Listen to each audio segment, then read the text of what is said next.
పత్రిక సువార్త 12వ అధ్యాయము 24వ వచనంలో ఒక మాట రాయబడుచుంది. గోధుమ గింజ భూమిలో పడి చావకపోయినట్లయితే ఒంటిగా ఉండిపోతుంది.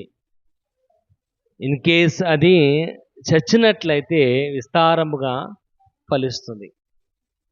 ఒకసారి మనం ఆలోచన చేసినట్లయితే మనం కూడా చాలా మొక్కల్ని నాటుతూ ఉంటాం, చాలా మొక్కలు వేస్తూ ఉంటాం. ఆ మొక్క వేసిన తర్వాత అది చనిపోయిన స్థితిలో కనబడుతుంది. ఒక్కోసారి కనబడినప్పుడు మనము ఇంక ఈ మొక్క బ్రతకదు, చచ్చిపోయింది అని పీకి పడేస్తూ ఉంటాం. కొన్నిసార్లు ఆ వేసిన మొక్క చచ్చిపోయిన తర్వాత మనం దాన్ని పట్టించుకోం. ఇంకా అది అనవసరంగా తెచ్చాము, డబ్బులు వేస్ట్ అయిపోయి మొక్క చచ్చిపోయింది. ఇప్పుడే దాన్ని పట్టించుకోవడం మానేసాము. అప్పుడు ఒక్కోసారి ఏమవుతుందంటే చిగురు వేసి మరలా పెరుగుతున్నట్లుగా కనబడుతూ ఉంటుంది. ఈ యొక్క పెరుగుదలకి వేసిన విత్తనానికి మధ్యన ఒక జీవితం అని ఉంది, అది చనిపోవటం. ఇక్కడ వాక్యభాగం రాయబడుచుంది, గోధుమ గింజ భూమిలో పడి చావకపోయినట్లయితే అది ఒంటరిగా ఉండిపోద్ది. అది ఫలించి అభివృద్ధి పొందాలంటే మాత్రము చచ్చిపోవాలి. కాబట్టి మనం కూడా ఒకసారి ఆలోచన చేసినట్లయితే చనిపోవడం అనేది ఎవరు కూడా ఇష్టమైనది కాదు. నేను రేపు చచ్చిపోతాను అన్నాం అనుకోండి, అలాంటి మాటలు అనకండి అంటారా తప్ప మంచి మాట అన్నామన్న మాట మాత్రం మా నోటంట రాదు. ఎందుకంటే భయంకరమైన యాతన అనుభవించి చనిపోవడం కంటే అలాంటి బాధను అనుభవించకుండా చనిపోవడమే చాలా మంచిది. అందుకే రాయబడుచుంది 90వ కీర్తనలో, మా ఆయుష్కాలము 70 సంవత్సరములు, అధిక బలము ఎడల 80 సంవత్సరాలు అయినను అంటున్నాడు. ఏంటంట అయినను దాని వైభవం ఏంటంట ఆయాసం, దుఃఖమే. నువ్వు కాళ్ళు పని చేయకుండా, కాళ్ళు లేవలేకుండా నువ్వు మంచాన్ని పడిపోవటం వల్ల ఏ రకమైన ప్రయోజనం అనేది లేదు. అటువంటి స్థితి రాకుండా చనిపోవటమే మంచిది. ప్రసంగిలు అంటున్నాడు, ఒకని జన్మదినము కంటే మరణదినం మేలు. జన్మదినము కంటే మరణదినం మేలు అంటే చనిపోవటమే గొప్ప విషయం ప్రభులో. బ్రతకడం కంటే చనిపోవటమే గొప్ప విషయం. కానీ ఈ లోకములో ఉన్న మనము, మలినమైపోయిన ఈ లోకంలో జీవిస్తున్న నీవు బ్రతకడం కంటే యేసు ప్రభువుని అంగీకరించి చనిపోవటమే మేలు. కానీ ఇక్కడ రాయబడుచున్న మాట అంటే గోధుమ గింజ భూమిలో పడి చావకపోయినట్లయితే ప్రయోజనం లేదు. అది ప్రయోజనకరంగా ఉండాలి అంటే చనిపోవాలి. చనిపోయినట్లయితే అక్కడ రాయబడుచుంది విస్తారముగా ఫలించును అని. కాబట్టి ఇక్కడ ఒకసారి మనం ఆలోచన చేసినట్లయితే ఒక విత్తనం యొక్క భవిష్యత్తు అది జీవించిన విధానాన్ని బట్టి కాదు, కానీ అది చనిపోయి బ్రతకడం వల్లనే దాని యొక్క పెరుగుదల అన్నది కనబడుతుంది. ఎప్పుడైతే ఒక విత్తనము బాగా ఫలించింది అనుకోండి, ప్రయోజనం లేదు.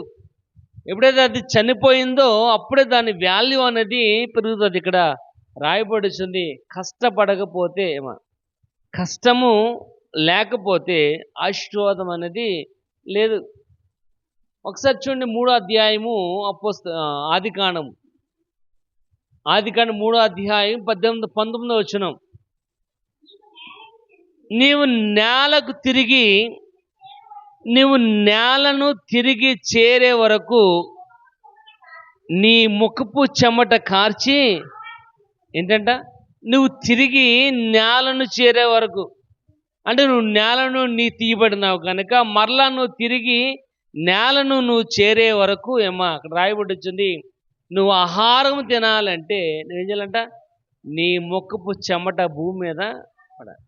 అంటే కష్టము లేకపోతే, చావు లేకపోతే, విత్తనం యొక్క భవిష్యత్ అనేది ఎలాగైతే ఉండదో, నీవు కూడా నీ యొక్క జీవితంలో అటువంటి యొక్క మరణం అనేది లేకపోయినట్లయితే ఆశీర్వాదం అనేది లేదు.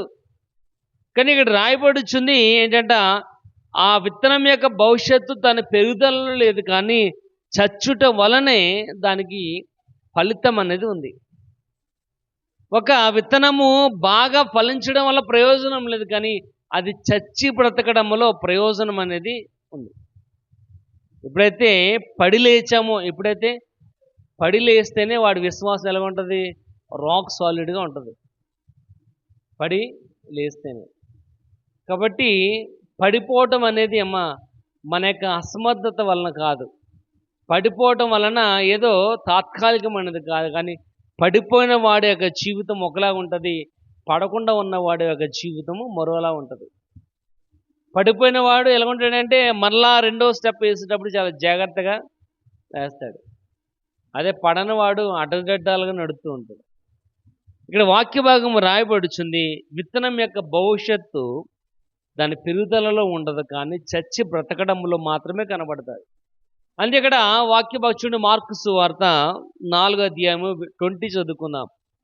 మార్కు సువార్త 4:20, 4వ అధ్యాయము 20. మంచి నేలను విత్తబడిన వారెవరనగా వాక్యమును విని దాన్ని అంగీకరించి 30దంతులుగా 60దంతులుగా 100అంతులుగా ఫలించేవారు. ఇక్కడ రాయబడుచుంది, వాక్యమును వినేవారు ఎవరనగా, వాక్యమును విని దానిని అనుసరించి నడిచిన వారు ఎవరంటే, ఇక్కడ రాయబడుచుంది వారి యొక్క జీవితంలో చచ్చి బ్రతికిన వారు. వారు 30దంతులుగా 60దంతులుగా 100అంతులుగా అభివృద్ధి పరచబడిన వారు. కానీ ఇక్కడ రాయబడుచుంది, గోధుమ గింజ భూమిలో పడి చావకపోతే ఒంటరిగా ఉండిపోద్ది. ఒంటరిగా ఉండటం వల్ల ప్రయోజనం అనేది లేదు. నువ్వు ఫలించాలి. ఎందుకంటే ఆదికాండం 1:28 రాయబడుచుంది, మీరు ఫలించాలి, భూమిని నింపాలి, భూమిని ఏలాలి. కాబట్టి మీరు విస్తరించాలి అంటే ఇక్కడ రాయబడుచుంది, నువ్వు చచ్చి బ్రతకాలి. అందుకే అంటున్నాడు, ఒకని జన్మదినము కంటే మరణదినం మేలు. ఇక్కడ ప్రియమైన వాళ్ళరా, వాక్యభాగం ఇక్కడ రాయబడుచుంది, మనము ఫలించాలి, బహుగా విస్తరించాలి. ఇక్కడ అదే మాట రాయబడుచుంది, అది చచ్చినడలా విస్తారముగా ఫలించును. ఏంటట? చచ్చినట్లయితేనే విస్తారముగా ఫలిస్తుంది. చూడండి, మనము కొన్ని మొక్కలు మామిడికాయ మొక్క కొంటూ ఉంటాం.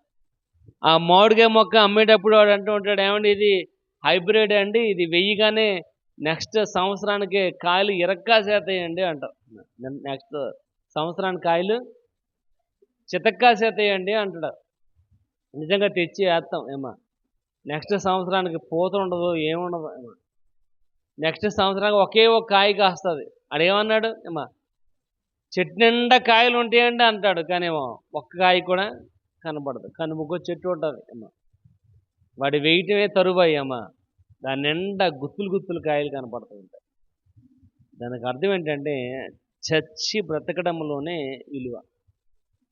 ఇక్కడ మనం కూడా ఇక్కడ వాక్య భాగం రాయబడుచుంది, మనము కొన్ని విషయాలను చంపాలి. కొన్ని విషయాలను చంపితేనే మనము ఫలించగలం.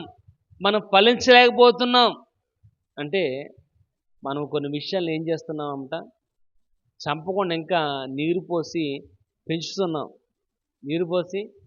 పెంచుతున్నాం. చూడండి, ఒక మొక్క వేసినప్పుడు దాని చుట్టూ కూడా ఏముంటాయి, కలుపు మొక్కలు కూడా పెరుగుతూ ఉంటాయి. కలుపు మొక్కలు కూడా దావి ఏం చేస్తామంటే ఆ మొక్కకు రావాల్సిన యొక్క ఆహారాన్ని ఇవి బలంగా పెరుగుతూ ఉంటాయి. అసలు మొక్కకి బలం అనేది ఉండదు. ఇప్పుడు అసలు మొక్క బలంగా పెరగాలంటే చుట్టూ ఉన్న పనికిరాని మొక్కలన్నీ కూడా పీకేయాలి. అందుకే యోహాను సువార్త 15లో రాయబడుచు, నేను నిజమైన ద్రాక్షవల్లిని, నా తండ్రి వ్యవసాయి, నాలో ఫలింపని ప్రతి తీగను ఆయన తీసి పారవేయను. ఫలించు తీగే మరుబహుగా ఫలించాలని ఆయన దానికి అంటుకట్టేవాడిగా, దాన్ని సంరక్షించేవాడిగా కనబడుతున్నాడు. కనుక ఇక్కడ రాయబడుచుంది, మరణించి బ్రతకడంలోనే ఉపయోగం ఉంది. మరణించి బ్రతకడం. ఇక్కడ మనం ఏ విషయంలో మరణించాలి అనేది మనం నేర్చుకుందాం. దేవుని యొక్క వాక్య భాగంలో చూద్దాం. అపోస్తలుల కార్యాలు 23వ అధ్యాయం 2వ వచనం చూద్దాం. అపోస్తుల కార్యాలు 23వ అధ్యాయము పౌలు నిలబడ్డాడు. ఆ ప్రధాన యాజకుడు అంటున్నాడు ఏమని, అతని నోటి మీద కొట్టండి అని అక్కడున్న వారితో చెప్పాడు. ఎందుకు నోటి మీద కొట్టమన్నాడు చూడండి. మనం కూడా ఒక్కోసారి మనం కూడా అనరాని మాట అన్నప్పుడు మన నోటి మీద కొడుతూ ఉంటారు.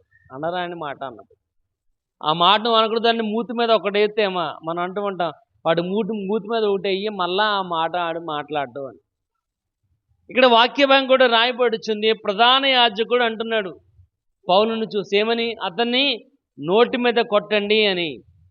ఎందుకు అతను నోటి మీద కొట్టమన్నాడు అంటే, అతను ఎవరి గురించి మాట్లాడుతున్నాడు అంటే యేసు ప్రభు గురించి మాట్లాడుతున్నాడు. యేసు ప్రభు యొక్క మహత్వం గురించి మాట్లాడుతున్నాడు. ఆయన గుణలక్షణాలను వ్యక్తపరుస్తున్నాడు. ఆయన ఎటువంటి వాడో ధర్మశాస్త్రం ఏ విధంగా ఆయన గురించి బోధిస్తుందో ఆయన అక్కడ మాట్లాడుతున్నవాడు కనబడుతున్నాడు. కానీ ఆ ప్రధాన యాజకుడు అంటున్నాడు, ఆ మాటలు అతను అంగీకరించలేకపోతున్నాడు. ఆ యేసు ప్రభు గురించి చెప్పే మాటలు తన యొక్క జీవితంలో గుచ్చుకుంటున్నాయి కనుక అతను అంటున్నాడు ఏమని, అతని నోటి మీద కొట్టి. ఇక్కడ అంటున్నాడు చూడండి, అందుకు ప్రధాన యాజకుడు అననీయ అతని నోటి మీద కొట్టడని దగ్గర నిల్చున్న వారితో ఆజ్ఞాపించాడు. ఎందుకంటే అక్కడ పౌలు అంటున్నాడు, అతన్ని చూసి సున్నము కొట్టిన గోడ దేవుడు నిన్ను కొట్టును, నీవు ధర్మశాస్త్రం చెప్పిన నన్ను విమర్శించకుండి, ధర్మశాస్త్రానికి విరోధముగా నన్ను కొట్టును ఆజ్ఞాపించున్నావా అని. ఎందుకంటే అక్కడ యేసు ప్రభు గురించి మాట్లాడుతున్నట్లుగా మనకు అర్థమవుతుంది. Is not understanding. ఏమైతే పౌలు చెప్తున్నాడో ఆ మాటలు అతనికి అంగీకార యోగ్యముగా లేవు. ఎందుకు అంగీకార యోగ్యము లేవంటే అతని యొక్క జీవితంలో రక్షణ అనుభవం అనేది లేదు. అతని యొక్క జీవితంలో రక్షణ అనుభవం లేదు. ఎప్పుడైతే రక్షణ అనుభవం లేదో, సాల్వేషన్ లేదో, మనం కూడా అటువంటి వారుగానే యేసు మాటలను మనము అంగీకరించని వారిగానే కనబడతాం. ఇక్కడ మన యొక్క జీవితంలో రక్షణ అనేది అవసరం. రక్షణ యేసు నామములో మాత్రమే ఉంది. ఫిలిప్పీయులకు రాసిన పత్రిక 2వ అధ్యాయము 11వ వచనం చూసినట్లు అక్కడ రాయబడుచుంది, అన్ని నామముల కంటే పై నామముగా యేసు నామము ఉంది. అన్ని నామముల కంటే పై నామముగా ఆయన హెచ్చించాడు. ఇక్కడ యేసు నామములోని రక్షణ. అపోస్తలుల 4వ అధ్యాయం 12వ వచనం రాయబడుచుంది, నజరేయుడైన యేసు నామముల రక్షణ. కాబట్టి ఆ రక్షణ మన యొక్క జీవితంలోనికి రావాలి అంటే మనం ఇక్కడ ఎలాగుండాలంటే ప్రకృతి సంబంధమైన వారిగా ఉండకూడదు. కార్నల్ మ్యాన్, ప్రకృతి సంబంధమైన వాడిగా ఉండకూడదు. ఎందుకంటే ప్రకృతి సంబంధమైన వాడిగా మనం ఉన్నట్లయితే చూడండి, 1వ కొరింథీ అపోస్తలుడైన పౌలు కొరింథీయులకు రాసిన మొదటి పత్రిక 2వ అధ్యాయము 14వ వచనం చూద్దాం. ప్రకృతి సంబంధమైన వాడు దేవుని కార్యాలని గుర్తించడు.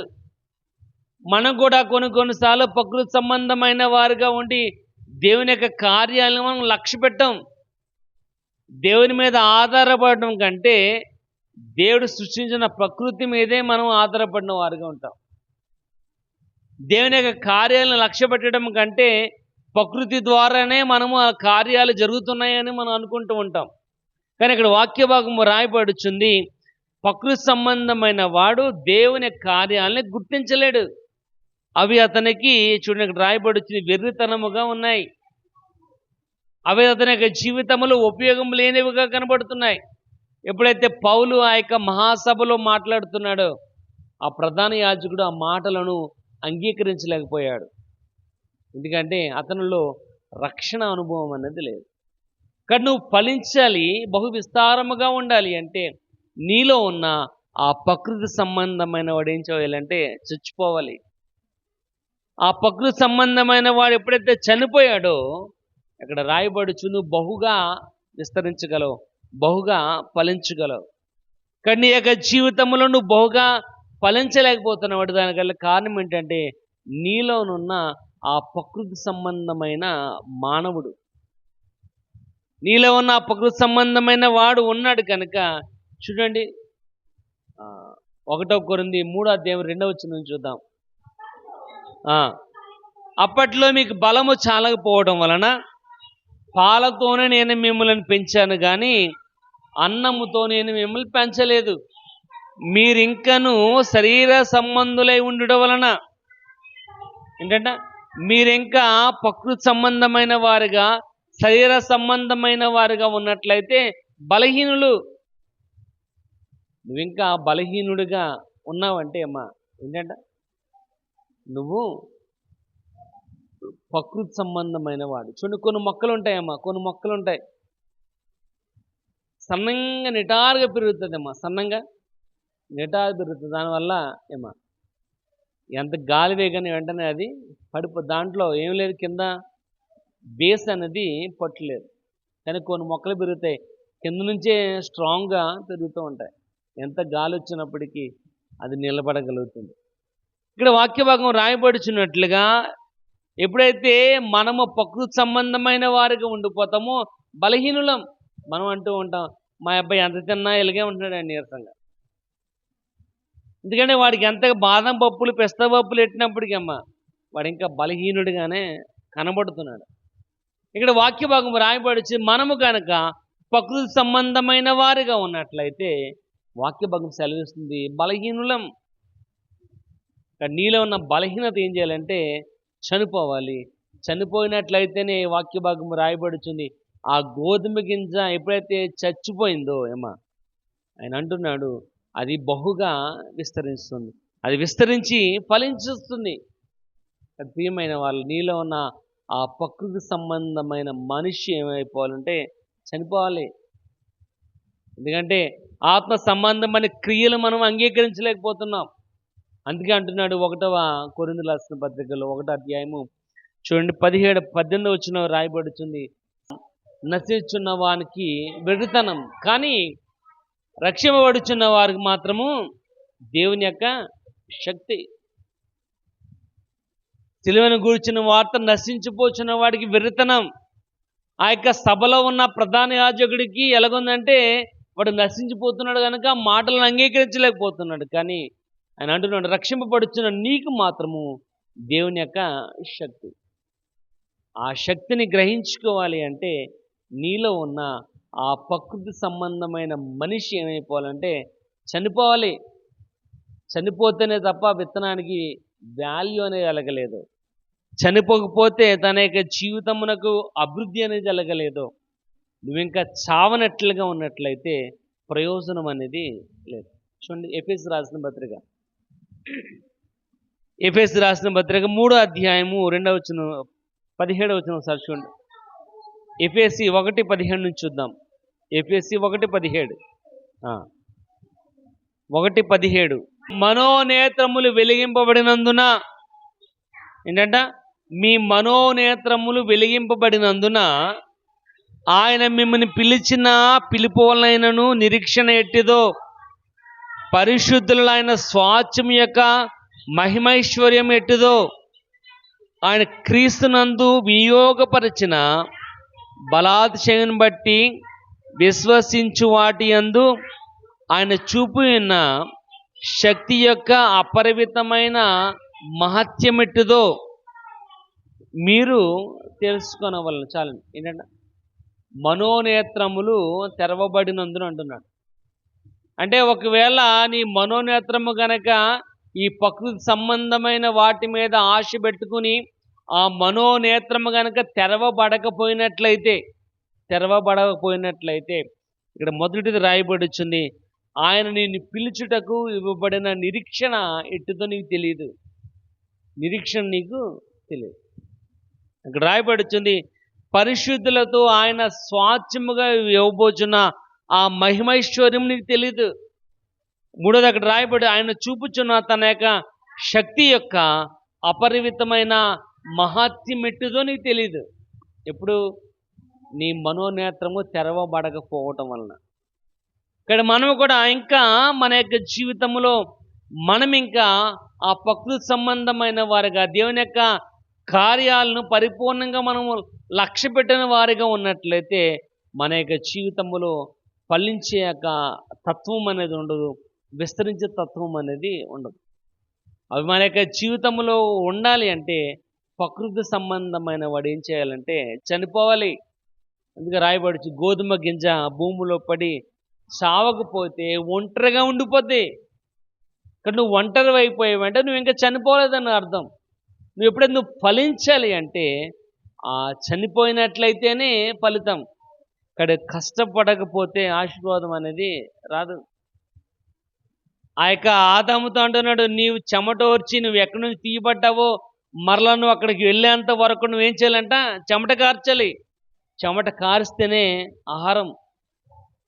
చెమట కారిస్తేనే ఆహారం. అది ప్రియమైన వాళ్ళరా, వాక్య భాగం సెలవిస్తుంది, నీలో ఉన్న ఆ ప్రకృతి సంబంధమైన మానవుడు ఏమైపోవాలంటే చనిపోవాలి.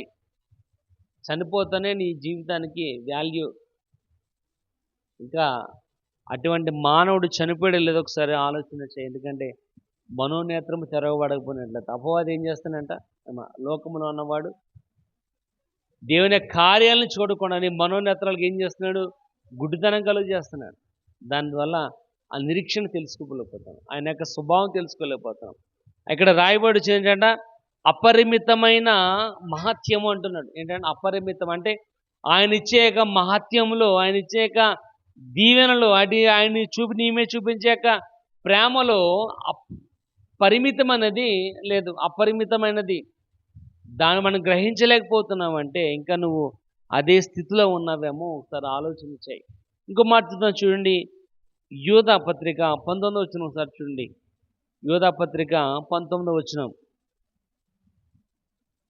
వారు ప్రకృతి సంబంధులను ఆత్మ లేని వారినై ఉండి భేదములు ఏంటంట, ప్రకృతి సంబంధమైన వారు ఏం చేస్తున్నారంట? భేదాలు కలుగజేస్తున్నారు. ఆత్మ లేని వారిగా ఉండి ఏం చేస్తున్నారు? భేదాలు భేదాలు అంటే గొడవలు అమ్మ. భేదాలు అంటే గొడవలు. ఏ రకమైన గొడవలు? నీ దగ్గర చెప్పవలసిన నీకు చెప్పి, నాకు చెప్పాలని నాకు చెప్పి అమ్మ. వాళ్ళు ఎలాగంటున్నారని ఇక్కడ, వీళ్ళు అలా అలాగంటున్నారని అక్కడ చెప్పడం. ఇప్పుడు వాళ్ళిద్దరి మధ్యన ఏమొస్తుంది? గొడవ వస్తుంది. కానీ ఇక్కడ రాయబడి వచ్చింది ఏంటంటే అట్టివారు ప్రకృతి సంబంధులను ఆత్మ లేని వారై ఉండి భేదాల్ని, విభేదాలు, గొడవలు, కక్షలు. ఎందుకంటే వాడు ఎప్పుడు గొడవలు పెట్టేవాడిగా ఉన్నాడో నేను అర్థం చేసుకోవాలి, వాడింకా ప్రకృతి సంబంధమైన వాడు, ఇంకా వాడు చావలేదు. కాబట్టి చనిపోయి బ్రతకటంలోనే జీవితం అనేది ఉంది. నువ్వు చనిపోకపోతే నీ జీవితం అనేది లేదు. నువ్వు చనిపోకపోతే నీ జీవితానికి వాల్యూ అనేది లేదు. ఇక్కడ ప్రియమైన వాళ్ళ ఒకటి, ప్రకృతి సంబంధమైన మనిషి ఏమైపోవాలంటే చనిపోవాలి. రెండోది చూద్దాం, అదే అపోస్తలుల కార్యాలు 5వ అధ్యాయము. అపోస్తలుల కార్యాలు 5వ అధ్యాయము 1వ వచనం చూద్దాం. తన భార్య అయిన సఫీరాతో ఏకమై పొలం అమ్మెను. భార్య తెలియకుండానే దాని వెలలో కొంత దాచుకుని అపోస్తలుల యొక్క పాదముల దగ్గర పెట్టాడు. చాలండి. ఇక్కడ రాయబడిచింది మనకు బాగా పరిచయమైన వాక్య భాగం. అనన్య సఫీరా వారు పొలం అమ్మాలనుకున్నారు.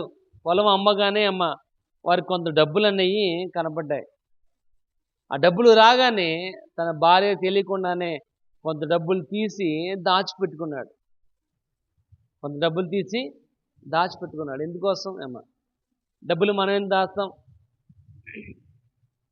డబ్బులు మనం ఎందుకు సేవింగ్ చేస్తాం? ఎందుకంటే అవసరానికి మనకి ఉపయోగపడతాయి అని. ఇల్లు కట్టుకోవడానికి కానీ, బంగారం కొనుక్కోవడానికి కానీ, పిల్లల చదువుల కోసమని, దేనికోసమో మనం సేవింగ్స్ అనేవి చేస్తాం. ఇక్కడ అది ఏంటంటే మన శరీరానికి అవసరమయ్యేది. ఎందుకంటే అది ప్రకృతి సంబంధమైనది కాదు, కానీ శరీర సంబంధమైనది. ఏంటో శరీర సంబంధం? ఏమి తిందుమా, ఏమి తాగుదుమా, ఏమి ధరించుకుందుమా, అది మన శరీరానికి అవసరం. ఏం తినాలి, ఏం త్రాగాలి, ఏం కట్టుకోవాలి శనివారం రాత్రి పడుకుంటానే ఆలోచిస్తూ ఉంటాం. పొద్దున్నే లేచి చేపలు తేవాలి, లేదా మాంసం తేవాలి, లేదా చికెన్ తేవాలి, లేదా ఏం వండుకుందాం. ఎందుకంటే శరీరానికి ఆహారము, శరీరానికి ప్రొటెక్షన్ అనేది అవసరం. ఇక్కడ వాక్య భాగము రాయబడుతుంది. ఇక్కడ కూడా ఈ అనన్య ఏం చేస్తాడంటే తన భార్యకి తెలియకుండానే కొంత డబ్బులు తీసి దాచాడు. ఒక వడ్డీకి ఇద్దామనో, లేదా ఇల్లు కట్టుకుందారనో, లేదా ఏదో పని కోసమని తన భార్య తెలియకుండా దాచాడు. దాచేమన్నా దాన్ని ఉపయోగించుకున్నాడా అమ్మా? దాయడం వల్ల ఏమైనా ప్రయోజనం ఉందా అతని యొక్క జీవితంలో? ఇవ్వగానే అక్కడ చనిపోయాడు. వెనకాలే భార్య వెళ్ళింది, భార్య కూడా చనిపోయింది. ఇప్పుడు ఆ డబ్బులు ఏమైపోయినాయి? అక్కడ ఇంకో వ్యక్తి కనబడుతుంది, ధనవంతుడు. తన యొక్క పంట సమృద్ధిగా పండింది అమ్మా. పంట సమృద్ధిగా పండింది. ఒకవేళ అతని యొక్క జీవితంలో కనుక ప్రభువా ఇంత సమృద్ధి అయిన పంట నా యొక్క జీవితంలో ఇచ్చినందుకు నీకు వందనాలు అని అన్నట్లయితే వాడు బ్రతుకుడేమో. అంటున్నాడు, నా ప్రాణమా తినుము, సుఖించుము, అమ్మా త్రాగుము, ఎంజాయ్ యువర్ సెల్ఫ్ అన్నాడు. ఆ రోజు రాత్రే వాడు ప్రాణం పోయింది. అన్ని కట్టించాడు, అంత డబ్బులు ఖర్చు పెట్టాడు, అంత ధనాన్ని సమకూర్చుకున్నాడు. ఏమన్నా తినగలిగాడా? ఇంకో వ్యక్తి కనబడుతున్నాడు, యోధ ఇస్కరియోతు. 30 వెండి నాణాలకి యేసు ప్రభుని అమ్మేశాడు. నేను ఎవరినైతే ముద్దు పెట్టుకుంటానో వాడే చెప్పాడు, ముద్దు పెట్టుకున్నాడు, అప్పగించాడు, అమ్మేశాడు 30 వెండి నాణాలకి. ఒక నాణ్యం కూడా తన యొక్క జీవితమునకు ఉపయోగించుకోలేకపోయాడు. ఒక నాణ్యం కూడా తన కుటుంబం కోసం దాన్ని ఖర్చు పెట్టుకోలేకపోయాడు. ఎందుకంటే ఆ డబ్బుల వల్లే తన ప్రాణాన్ని పోగొట్టుకున్నాడు. గెహాజీ ఉన్నాడమ్మా, గెహాజీ ఉన్నాడు. అక్కడ వెళ్ళి గబగబా నయమాన్ దగ్గరికి వెళ్ళి 20 తులాల వెండి తీసుకున్నాడు. రెండు జతలో బట్టలు తీసుకుని దాచుకున్నాడేమో. వేసుకుంటా కూడా ప్రయోజనం. ఎందుకంటే తన కుష్టు రోగంతో బాధపడిన వాడు. ఎందుకంటే డబ్బులు ఖర్చు పెట్టినా బాగుపడని జబ్బు నయమానికి వచ్చింది అమ్మ. ఈయన డబ్బులు ఖర్చు పెట్టినట్టాడు ఆ సిరియా రాజు అమ్మ. అటువంటి భయంకరమైన కుష్ఠరోగం గెహాజీకి వచ్చింది. కాబట్టి మనం కూడా శరీర సంబంధిగా ఇంకా జీవిస్తూనే ఉన్నాం. ఇంకా మన యొక్క జీవితంలో శరీర సంబంధిగా అంటే మనం రక్షింపబడ్డాం, కానీ ఆధ్యాత్మిక జీవితం అనేది లేదు. మొదటి వాడు చూసుకున్నట్లయితే రక్షణ లేదు వాడి యొక్క జీవితంలో. Carnal man. రక్షణ లేకపోవడం వల్ల దేవుని కార్యాలు అతనికి అంగీకార యోగ్యముగా లేవు. ఇక్కడ రక్షింపబడ్డాడు. ఏ విధంగా రక్షింపబడ్డాడు అంటే ఇక్కడ మనం చదువుకున్నాం కదా, 5వ అధ్యాయంలో అనన్య అని ఒక మనుషుండెను, తన భార్య సఫీరా కలిసి అక్కడ 3 రాయబడుచుంది. భార్య ఎరుకకనే కొంత దాచుకుని అపోస్తుల పాదం దగ్గర పెట్టా. అంటే వాడికి విశ్వాసం ఉంది. వాడికి ఏముంది? విశ్వాసం ఉంది. అపోస్తులకు పరిచర్య అంటే నమ్మకం ఉంది. యేసు ప్రభు అంటే నమ్మకం ఉంది. ఇక్కడ పరిచర్యకు ఉపయోగపడాలనుకున్నాడు, కానీ వాడలో ఏమి లేదంటే మా ఆధ్యాత్మిక జీవితం అనేది లేదు. మనం కూడా అటువంటి వారికి నెలకొంటామంటే మనము యేసు ప్రభు అంటే గౌరవం ఉంది అని నమ్ముకున్నాం, కానీ మన యొక్క జీవితంలో ఆధ్యాత్మిక అన్నది లేదు. దాని పరిపూర్ణమైన నమ్మకం అని లేదు. చూడండి ఒకసారి మాట చూద్దాం. గలతీ 3వ అధ్యాయము 3వ వచనం చూడండి ఒకసారి. గలతీకులైతిరా మొదట ఆత్మానుసారముగా ఆరంభించి ఇప్పుడు శరీరానుసారంగా ఉండటం వలన ఏమైనా ఫలితం ఉందంటున్నాడు. ఏంటంటే మొదట ఆత్మానుసారంగా ప్రారంభించి, కానీ మొదట మనం చాలా విశ్వాసంగా ఉంటాం, నమ్మకంగా ఉంటాం. దేవుని కార్యాలంటే చాలా ఇంట్రెస్ట్ చూపిస్తూ ఉంటాం, కానీ రాను రాను ఇక్కడ రాయబడుచుంది శరీరానుసారులుగా మనం మారిపోయి పరిపూర్ణులుగా మనం ఉండాలంటే ప్రయోజనం ఎలా? కాబట్టి నీలో ఉన్న ఆ శరీర సంబంధమైన మనిషి చచ్చిపోవాలి. ఆ శరీర సంబంధమైన మనిషి చచ్చిపోతేనే తప్ప ప్రయోజనం అనేది లేదు నీ జీవితంలో. ఇక్కడ మనం ఇంకా శరీర కార్యాల మీద ఆశపడుతున్నాం. శరీర కార్యాల మీద ఆశపడుతున్నాం. ఏంటది? నేత్రాశ, శరీరాశ, జీవపుడంబం. ఎందుకంటే మనమే గొప్పవాళ్ళమని బోస్ట్ చేసుకుంటాం, కానీ దేవుని యొక్క వాక్య భాగం రాయబడి జెర్మియా 9:24 రాయబడుతుంది, అతిశయించు వాడు ప్రభునందు మాత్రమే అతిశయించాలి. తర్వాత ఇంకా రాయబడుతుంది ఏంటంటే, చదవడం మాట చదవడం ఒకసారి 9:24 జెర్మియా గ్రంథము 9:24. యెహోవాను బట్టి గ్రహించి ఆయనను పరిశీలనగా తెలుసుకుంటయే అతిశయం. ఏంటంటే నీతి న్యాయం జరిగించిన వాడి గురించి పరిపూర్ణంగా తెలుసుకోవటమే అతిశయం. ఇప్పుడు ఏం చేయాలంటే మన శరీర కార్యముల ద్వారా శరీర సంబంధి అయిన మనిషిగా మన విశ్వాసం ఉండి ఆధ్యాత్మిక జీవితం కనుక లేకపోయినట్లయితే మన యేసు ప్రభుని పరిపూర్ణంగా పరిశీలనగా తెలుసుకోలేము. దానివల్ల ఉపయోగం అనేది లేదు. ఇక్కడ మొదట ఆత్మానుసారముగా ఉండి, తర్వాత ఏంటంటే శరీర కార్యాల ద్వారా మనము పరిపూర్ణంగా అవ్వాలంటే ఉండలేము. మన ప్రారంభములు ఎలా ఉంటే చాలా వేగంగా ఉంటాం. అందుకే ఎఫెసీయులకు రాసిన 2వ అధ్యాయంలో అంటున్నాడు, ప్రకటన 2లో అంటున్నాడు, నీకుండిన మొదటి ప్రేమ నువ్వేం చేస్తావంటే విడిచిపెట్టావు, కనుక నీ మీద ఒక నేరము నేను మోపుతున్నాను. అదేంటంటే you loss your first love. మొదటి ప్రేమ నువ్వేం చేస్తావంటే విడిచిపెట్టావు. కాబట్టి మొదట చాలా ఉత్సాహంగా ఉంటూ ఉంటాం. రాను రాను మన సీనియర్లు అయ్యే కొద్ది, మోస్ట్ సీనియర్లు అయ్యే కొద్ది ఏమైపోతాం అంటామంటే వెనకైపోతూ ఉంటాం. ఫస్ట్ ఇక్కడ పుల్పిట్ దగ్గర డయాస్ దగ్గర కూర్చున్నాం మనము సీనియర్లు అయ్యే కొద్ది వెనకాల లాస్ట్ కుర్చీలో కూర్చుంటాం. ఎప్పుడు ఆంబెన్ అంటారో ఎప్పుడు దీవెనలు ఇస్తారో నెక్స్ట్ సెకండ్ మన కాలు గుమ్మం బయట. మనం వచ్చేది ఆలస్యం, వెళ్ళిపోయేది చాలా ఫాస్ట్. ఎందుకంటే మనం అలాంటి వారుగానే ఉండిపోతూ ఉంటాం. దీనివల్ల అంటే మన శరీరాన్ని సుఖపెట్టడం ద్వారా, శరీరం గురించి ఆలోచన చేయడం ద్వారా. నేను కింద కూర్చోలేనమ్మా, ఎందుకంటే మరి నేను గమ్మున మళ్ళీ లేగలేను. ఎందుకంటే మనం 4 సార్లు కూర్చుని 4 సార్లు లేపాలి. ఇక్కడ చల్లగారు కూర్చోబెట్టి లేపుతూ ఉంటాడు అప్పుడప్పుడేమో. ఇక్కడ లెగిసి కూర్చోవాలంటే మన కింద కూర్చుని లేవాలంటే లేగలేం, కనుక కుర్చీలో కూర్చుంటాం ఇంకా కుర్చీలో కూర్చున్న తర్వాత నిద్రలో కునుపాట్లు ఇంకా లేవలేని స్థితి, కాళ్ళు ఆర్జాపుకునేమో ఇంకా ఎలాగ ఉంటామంటే మనం అలా ఉంటాం. కానీ ఇక్కడ వాక్య భాగం రాయబడుచు మొదట ఆత్మానుసారముగా ఉన్న నీవు, ఇక్కడ రాయబడుచుంది, ఇప్పుడు శరీరానుసారంగా జీవించి పరిపూర్ణులు అవ్వాలంటే ఎలాగా? నువ్వు పరిపూర్ణులుగా అవ్వాలి అంటే నీలో ఉన్న ఆ శరీర సంబంధి అయిన మనిషి ఏం చేయాలంటే చచ్చిపోవాలి.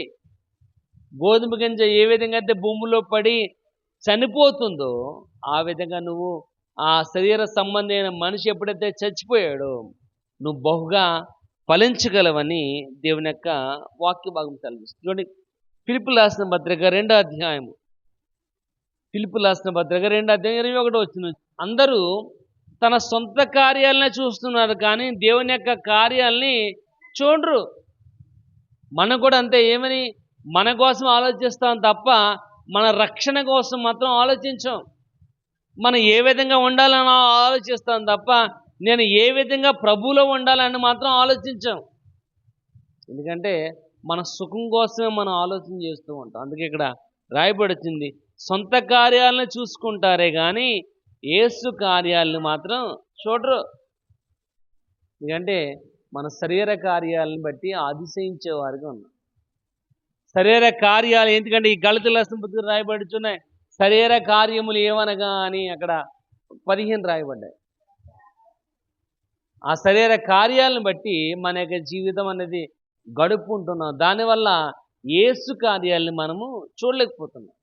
ఇక్కడ ప్రియమైన వారా, గోధుమ గింజ వలె నీ శరీరము మానవుడు కనుక చనిపోకపోయినట్లయితే ఆత్మ సంబంధమైన వానిగా ఉండడానికి అవకాశం అనేది లేదు.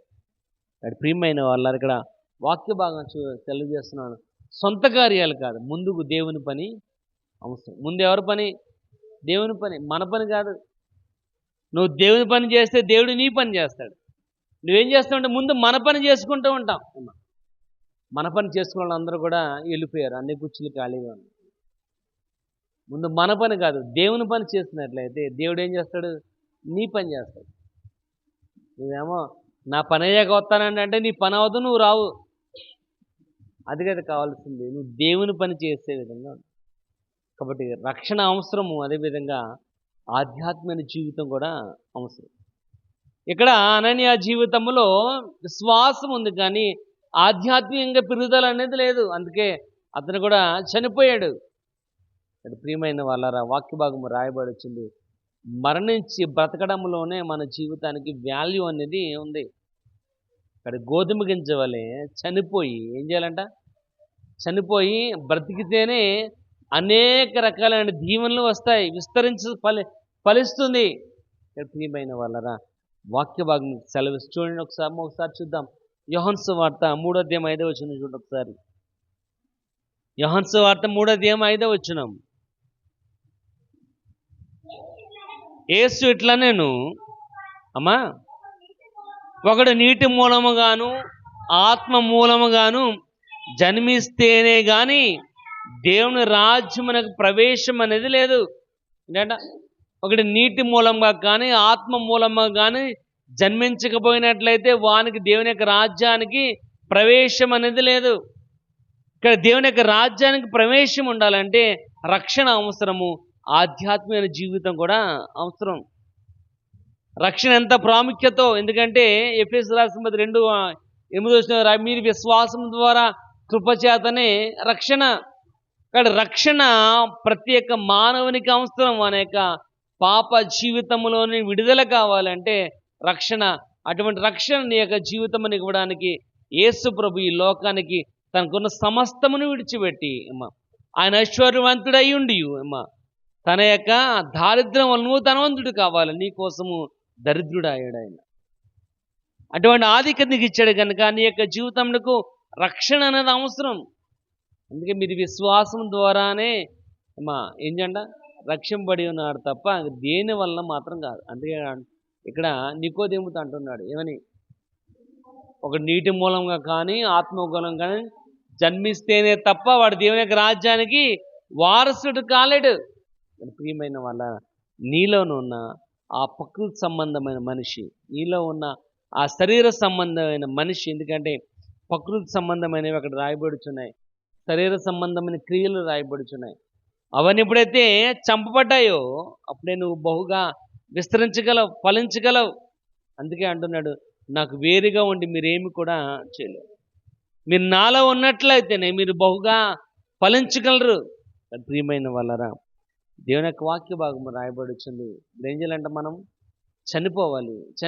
నీలో ఉన్న ఆ యొక్క కార్నల్ మ్యాన్, నీలో ఉన్న ఆ యొక్క న్యాచురల్ మ్యాన్, ఆ ప్రకృతి సంబంధమైన వాడు, శరీర సంబంధమైన ఎప్పుడైతే నువ్వు చనిపోయావో అప్పుడు రాయబడుచుంది ఆత్మ సంబంధమైన వానిగా నువ్వు ఫలించగలవు, ఆత్మ సంబంధమైన వానిగా నువ్వు వ్యాపించగలవు. చూడండి ఒకసారి చూద్దాం అపోస్తల కార్యాలు 9వ అధ్యాయము 10వ వచనం ఒకసారి చూద్దాం. దమస్కులో అననీయ ఒక మనుషుడు ఉండెను. ప్రభు దర్శనమందు అననీయ అని పిలువగా అతడు ప్రభువా ఇదిగో నేనున్నానా నేను. చాలండి, ఇక్కడ ఒక అననీయ అనే ఒక వ్యక్తి కనబడుతున్నాడు. ఇతడు భయభక్తులు కలిగిన వాడు, విశ్వాసం కలిగిన వాడు, నమ్మకం కలిగిన వాడు, దేవుని యొక్క మాటకు విధేయుడైన వాడు. ఎప్పుడైతే పిలిచాడు అక్కడ రాయబడుచుంది, ఎప్పుడైతే పిలువగా అతడు ప్రభువా ఇదిగో నేనున్నానా నేను ఏమన్నాడంట. ఎందుకంటే దేవుని యొక్క మాటకు విధేయత కలిగిన వాడిగా ఉన్నాడు, దేవుని యొక్క మాటకు లోబడిన వాడిగా కనబడుతున్నాడు, పిలవగానే పలికేవాడిగా ఉన్నాడు. కాబట్టి దేవుని యొక్క మాటకు గౌరవం ఇచ్చేవాడు కనబడుతున్నాడు. ఇతను ఏమిటంటే ఇతని యొక్క జీవితంలో విశ్వాసం ఉంచిన వాడు, ఆధ్యాత్మిక జీవితమును కూడా కలిగిన వాడిగా ఉన్నాడు. అతను ఒక పని అప్పగించబడింది. ఆ పని ఏంటంటే ఇదిగో ఇక్కడ రాయబడుచుంది, తార్సు వాడైన సౌలు ఒక వ్యక్తి అక్కడ ఉన్నాడు, ప్రార్థన చేస్తున్నాడు దమస్కో గేట్ దగ్గర. నువ్వు అతని దగ్గరికి వెళ్ళి అతను నువ్వు తీసుకుంటురా, నీ ఇంట్లోకి ఆహ్వానించు. ఎందుకంటే అతడు నేను ఏర్పరచుకున్న పాత్ర, అన్ని జనుల కోసం నేను ఏర్పరచుకున్న ఒక వ్యక్తి అతను. నువ్వేం చేయాలంటే అతన్ని నువ్వు నా దగ్గరికి తీసుకుంటురా అని ఇక్కడ రాయబడుచున్నట్లుగా ఒక వాక్య భాగం అనేది రాయబడుతుంది. ఎందుకంటే అనన్య అతని యొక్క జీవితంలో దేవుని నమ్మకం కలిగిన వాడు. చూడండి ఒక 22 చదవను ఒకసారి, 22:12 22 అధ్యాయం 12 వచనం, 22:12 అపోస్తల కార్యాలు. ధర్మశాస్త్రము చెప్పున భక్తిపరుడును అక్కడ కాపురం ఉన్న యూదులందరి చేత మంచి పేరు పొందినవాడు ఉన్నాడు. అతని పేరు ఏంటంట భక్తిపరుడు ఉన్నాడు. అతడు యూదులందరి చేత మంచి పేరు పొందుకున్నవాడు ఒకడు కనబడుతున్నాడు. అతని పేరు అననీయ. అతను కూడా మంచి పని అప్పగించబడింది. ఎందుకంటే విశ్వాసం కలిగిన వాడిగా, ఆధ్యాత్మిక విశ్వాసము, ఆధ్యాత్మిక జీవితం కలిగిన వాడిగా కనబడుతున్నాడు. అదే 10వ అధ్యాయంలో ఒక వ్యక్తి కనబడుతున్నాడు, కొర్నేలి. భక్తిపరుడు, ప్రార్థనాపరుడు, నిందారహితుడు, యథార్థవంతుడిగా ఉన్నవాడు. ఇక్కడ ప్రియమైన వాళ్ళరా దేవుని యొక్క వాక్య భాగము రాయబడి నీలో ఉన్న ఆ న్యాచురల్ మ్యాన్, నీలో ఉన్న ఆ కార్నల్ మ్యాన్ ఎప్పుడైతే చంపవో నువ్వు నువ్వు స్పిరిచువల్ మ్యాన్గా ఉండగలవు. నీలో ఉన్న ఆ యొక్క ప్రకృతి సంబంధమైన వాణిని, నీలో ఉన్న ఆ శరీర సంబంధమైన మనిషి ఎప్పుడైతే చచ్చిపోయాడో ఆత్మ సంబంధమైన మనిషిగా నువ్వు పెరగగలవు, విస్తరించగలవు, అభివృద్ధి పరచబడగలవు. ఎందుకంటే వాక్య భాగం సెలవిస్తుంది. ఆదికాండం 1:28 అంటున్నాడు, మీరు ఫలించి భూమిని నింపి దాని మీరు ఏలాలి, విస్తరించాలి. అటువంటి ఆధిక్యత నీ యొక్క జీవితంలో కలగాలంటే నీలో ఉన్న ఆ ప్రకృతి సంబంధమైన వాడు చచ్చిపోవాలి, శరీర సంబంధమైన వాడు గోధుమ గింజవలు చచ్చిపోవాలి. వాడు చచ్చిపోతేనే తప్ప నువ్వు ఫలించలేవు, నువ్వు విస్తరించలేవు. ఇక్కడ ప్రియమైన వాళ్ళరా, ఈ యొక్క సమయంలో దేవుని యొక్క వాక్య భాగం రాయబడి వచ్చింది. చచ్చి బ్రతకడంలోనే జీవితం యొక్క పరమార్థం ఉంది. కాబట్టి దెబ్బ తగిలితేనే దాని యొక్క విలువ అనేది తెలుస్తుంది. మనం అంటూ ఉంటాం ఏమని, మోసేవాడికి తెలుస్తుంది కావుడు బరువు అని. ఎవరికి తెలుస్తుందంట? మోసేవాడు తెలుస్తాడు బరువు. ఎందుకంటే అది ఎంత బరువు ఉంటుందో అది వాడికి మాత్రం ఇంకెవరికి చెప్తే కూడా అర్థం అవ్వదు. అలా ఇక్కడ వాక్య భాగం రాయబడి వచ్చింది. మనము బ్రతకాలి అంటే చనిపోవాలి. చనిపోవాలంటే దేవునికి ఏది వ్యతిరేకమో, ఎందుకంటే రోమిల 5:8 అధ్యాయంలో రాయబడి వచ్చింది, అటువంటి వాడు దేవునికి విరోధి అని. ఎవరు? శరీర సంబంధి అయిన వాడు, ఆత్మ అదేంటి అక్కడ శరీర ప్రకృతి సంబంధమైన వాడు దేవునికి విరోధి. వాడు ఏమవ్వాలంటే చనిపోవాలి.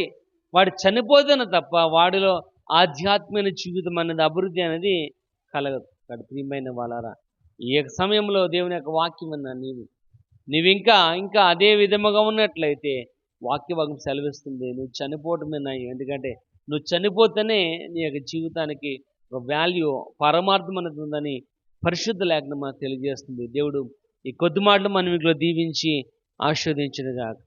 సమస్య